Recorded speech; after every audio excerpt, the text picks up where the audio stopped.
No, Geoff, it has not been a quiet year in gaming. It has in fact been the fucking opposite. I was debating even making this video because, if I'm honest, I didn't want to cover the Summer Game Fest this year. In fact, I didn't even want to cover the Xbox Showcase this year. If I'm also honest, I didn't even want to cover the State of Play after seeing it. And also honest, you've probably noticed I haven't uploaded an edited version of the State of Play. The reason is simply, I think the State of Play was a goddamn mistake. Rumors and everything, which I'll talk about. I'll do a rumor video in the future after this weekend, after I see everything that's happened. But let's talk about Geoff's little statement about the Summer Games Fest, where he says not to expect one more thing because it's been a quiet year. Earlier this, like a few weeks ago, I think, because this year feels like it feels like yesterday was January at this fucking point. Microsoft closed Tango Gameworks and more other studios. I remember Tango Gameworks because they released one of the only highlights for Microsoft in the last 5 fucking years, which was Hi-Fi Rush, which is now on PlayStation 5 and PC. It might be on the next Switch console. That has been the only highlight on the Xbox in the last 5 years. No Gears of War. No good Halo games. Infinite was a flop. Battletoads was a fucking flop. That vampire game they had, Redfall, was a flop. There has been nothing good coming from them. And anything that has been good has either been a third-party game that comes to Game Pass day one and doesn't make money for the people involved, or has been a flop for people involved because the studios barely make any money off them anymore. It's just getting to the point where this is going to become more of a rant on Xbox as well, so just hang with me. It gets to the point where you have to choose what you're going to like and what you're going to dislike in gaming, but to say it's a quiet year is to also ignore all the bad shit that's happened. You can't do that. I would love to ignore everything bad that's happened this year. I would love to go this whole year without ignoring all the bad news in the media, all the firings, all the shutterings, all the bad games. I would love to ignore all of that. But I can't. Because at the end of the day, this channel, as weird as it sounds, I'm going to tell you the truth. If I like something or not. I'm not going to sugarcoat it.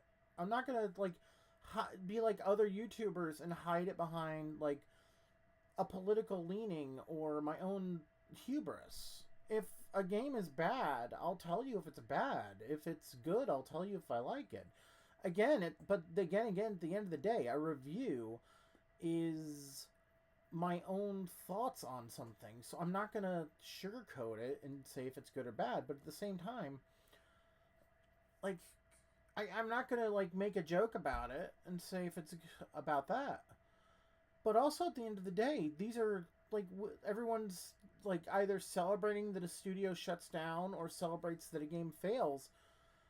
Am I happy something like Suicide Squad failed? Yes, because it was bad.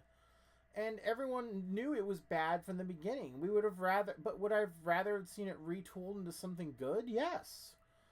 I'm not going to celebrate our Rocksteady shutting down.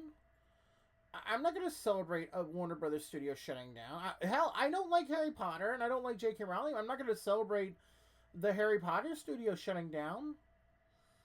Are there going to be bad people working there who are transphobes? Yes. Does that mean I want everyone else out of a job? No. Because at this point in the gaming industry, jobs are rare because people are being fired every day. And it's sort of against my moral code to ignore every little bad thing that's happening now. We can't ignore the industry falling apart. And everyone says, oh, if it crashes, we can just build it up again. We can't. Because when it's gone, that's it. The storage for all the stuff is gone. Because the storage is gone. The places to store that stuff is gone. Because at the end of the day, the only people who are going to have that storage left are the big companies who can afford to still pay it. And not the little ones. You think we're going to have companies like the people who make things like, God, I forgot, Braid? We're going to have the companies behind Braid still going to be able to put it up on as an independent game? No. We're going to have, like, the Call of Duties are still going to be around. Because they've got the money. And that's what pisses me off. When I hear the words, we've had a quiet year. I rambled. I'm sorry. Because we didn't have a quiet year. We had every studio lay people off. We've had studios shut down. We've had, like, studios in war zones. We had the people behind Stalker almost get killed in a war zone in the Ukraine and still try to put a game out. They didn't have any obligation to do that. They could have just said, we have to halt development on this for our own safety. And I would have basically said, okay, that is true. Get out of there. You're more important than a bunch of ones and zeros, my friends. Because you exist. You need to get out of there. You need to stop doing this for now. You're more important. But unfortunately, we live in a world where people are going to be like, no, you make my fucking game because I want my game now. And we have to deal with these people like that now. Because that's the world we live in. We live in a world where people want their video games now. And sadly, there are people who look like me screaming that on YouTube, looking like me right now, screaming into a camera like I'm doing right now, wanting their digital entertainment right now. And that's the sick part, isn't it? That is how our industry works. The industry works now, isn't it? We live in a world where people want instant gaming gratification despite the problems. And that's why we have people losing their jobs, because they all want their instant gratification, but they're not willing to buy it anymore. Oh, I want this. I didn't want that. I don't want more people to be able to play the things I like. I want what I like, not what they like. And that's another thing I hate. It's like, I liked the Avengers. I liked Dead Space. But then those people who didn't like those things that I liked, they'll just pirate it and then say, I kind of liked it. Well, did you buy it? No. Why would I pay for it? And then people lose their jobs. But then again, even if something is successful and makes all the money in the world, and makes maybe 100 million, 200 million, 300 million, a billion, 50 billion even, hundreds of thousands of millions and billions, those people still lose their jobs. And it's not right. People say they want to get into gaming development and work at the big guys, but it doesn't mean those will be good ideas. People work at the big companies, and then they get harassed, and then they get insulted, and they don't get paid. And the only people making the money are the people at top. The people who honestly don't deserve it. The games we love are now officially just being used like a bottle cap. It's just being used to hold back a dam. And then one day it'll all pop. The only people who will get hurt at that point are not us. It'll be the people who are putting those games together. they'll be the ones who will be the ones out of jobs. Won't matter to the executives. They'll get their billions of dollars and they'll just go on to another industry. Us and them, the little guys down below, they'll just keep going. They'll try to find a job, and sadly they'll have to go to other industries. They'll have to keep working their butts off and trying to find a job in an electronics industry, and won't be able to do that because it'll be full from other people who had already left the gaming industry. They'd already left the tech industry, into another tech industry. The gaming industry is, in essence, a trap. You can't leave it because people who've already left, the people who'd left it already because they knew it was a trap, are already working in those tech jobs. So at the end of the day, what do? This had actually was going to be a rant about Geoff Keighley and Summer Games Fest, but it turned into a rant about this industry's being a nightmare, isn't it? Like, how do you even enjoy the games industry at this point? How do you enjoy an industry where if you see something you like, you know that by the end of the day, it's been ground up, thrown away, and then beaten up to the point where if you enjoy it, there's going to be 50 idiots looking like you on YouTube who are going to scream woke, soy, and 50 other adjectives that mean nothing. Here's a fun fact. When I was a kid, we didn't have words like woke.